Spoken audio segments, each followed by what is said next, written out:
Brent Venables was talking about he needs the defense to play 60 minutes. How do you guys get to that point, or is it internal? How do you fix it? It's just something we have to come up with a plan. I mean, we had a good first half last week. Second half, we had a pretty good fourth quarter, but third quarter, I mean, they came out, they ran all over us, threw the ball all over us. It's just something we have to figure out what the problem is, and then we have to attack it this week. After you went up 28-10, do you think, sometimes it's natural, do you think you guys let up a little bit? No, I wouldn't say we let up at all. I don't think that was the case. I mean, they just came out and just did some things, and those things just have to work. Somebody wrote to you guys were tired. Is that the case? That you look tired? I wouldn't say that. I mean, it's been a long season. You know, some guys' legs might not be under them how they were beginning of the season. I don't know if that's the problem, you know, but it's just something we have to figure out what the issue is this week, and we have to work on it this week and make sure it doesn't hurt us against UNC. Last year, this was the one offense that really just moved the football on you guys at will. You know, nobody else really could the rest of the season. What is it about them that's so challenging, and what do you guys got to do better this year to slow them down? This year, we just have to eliminate the mental errors, eliminate the big plays. Last year, they had a couple one-drive scores, you know, where it was just a one-play touchdown, or 80 yards on the screen and things like that. We just have to eliminate those big plays, and then I think we should be in good shape.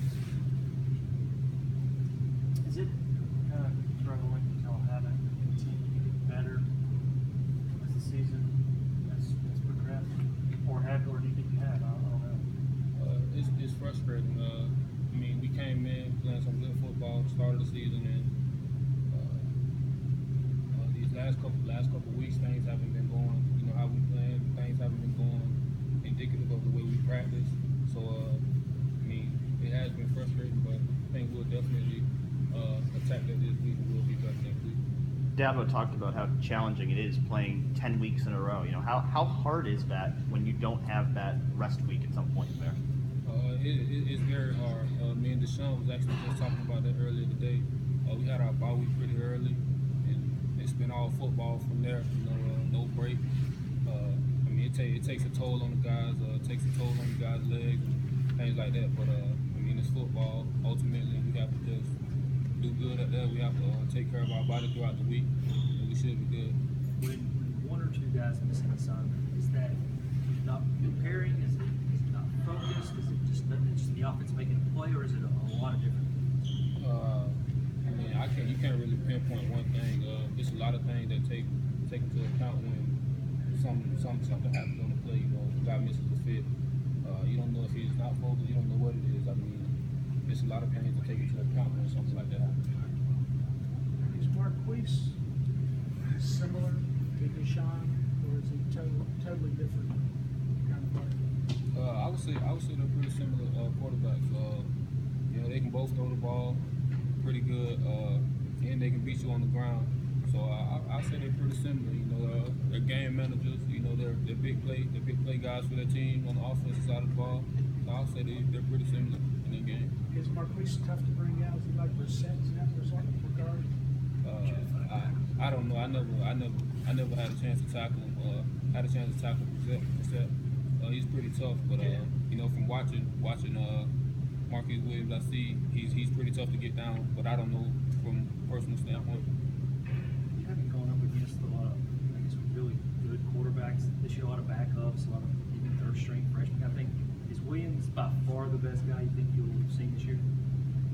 I mean, I don't know if I'll say he's by far. I mean, Deshaun was back up last year. He was pretty good. So, I mean, just because you're a backup, that doesn't mean you're not good. So, I wouldn't say he's by far the best quarterback we went up against this year, just because we faced a lot of backups. But I would say he's a pretty good quarterback. You know, we're gonna have to mess up his game a little bit, rattle him a little bit, and then obviously let him hurt the whole offense. How exciting is it to be in this position, being 12-0, going to play in an ACC championship game, knowing what that could mean for his team? It's really exciting. I mean, it's just, you know, we put in a lot of hard work and it's paying off. The only thing I'll say is, just the way things have been going these past couple of weeks, we have to correct those things for us to have a chance to make a deep run in this playoff and, win this ACC championship and then go through the college football playoffs and have a good run. Because, if we don't correct those things, the turnovers and the defense giving up those big plays, we're not going to make it too far.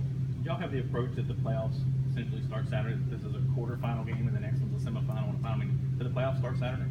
Oh yeah, definitely. If we don't take care of our business Saturday, then it's no playoffs for us. So we definitely feel like they start this Saturday. We have to come out there and play good. Last time you guys played a game with some tangible stakes at division championship, you did hold Florida State to 13. Is it fair to say that you guys, you may have been preparing for opponents, but you kind of have been waiting for this opportunity to play a game that matters in of itself? Yeah, I wouldn't say that. We're going into every game the same exact way. Every week we're working it the same way. It's a 1-game season for us. And, now we're taking it as a 3-game season. But I wouldn't say that. We're going to go out there and prepare just like we prepared against South Carolina. And hopefully things turn out better than they did against South Carolina on the defensive side of the ball. Is there any reason to believe? You guys talked about struggling to play for 60 minutes and playing 4 quarters, and is there any reason to believe this week you guys have refocused and kicked into gear and are going to be able to do that? I definitely believe we're going to be able to do that.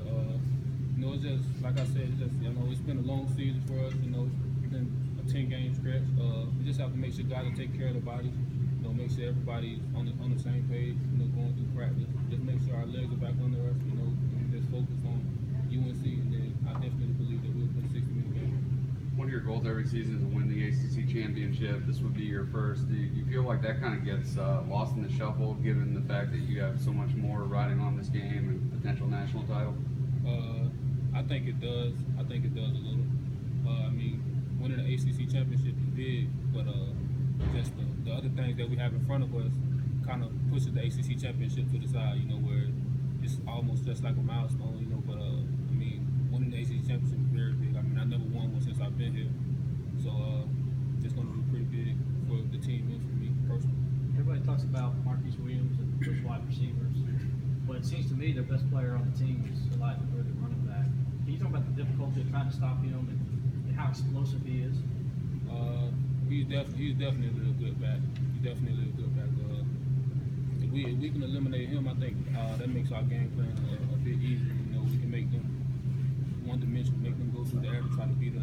They feel like they can't do that if we're on our A game. So we definitely feel like we have to stop them up front, in our front 7, and just take them out of the game, and then we'll have a smoother game plan. Then with them being 2-dimensional, they can run the ball and pass the ball.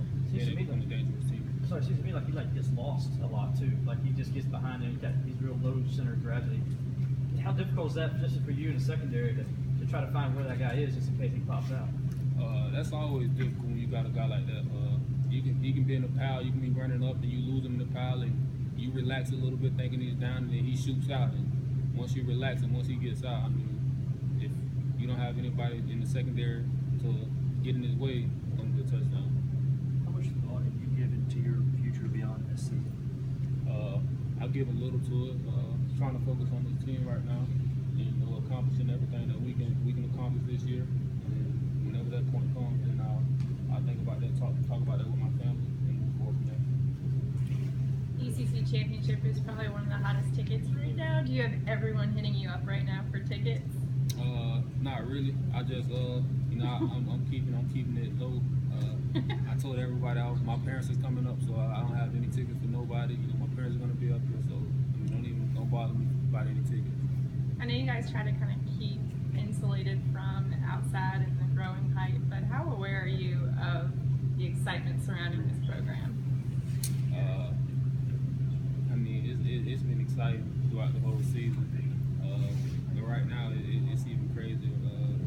I actually had a fan want to take a picture after the South Carolina game. They was doing the little 5 thing. They're like this. So now I guess we're starting something. But it's been really exciting this season. I'm happy for what we're doing. I'm happy for Coach Sweeney. What he's built here. Just overall excited about what we got going on. All set. We got Kevin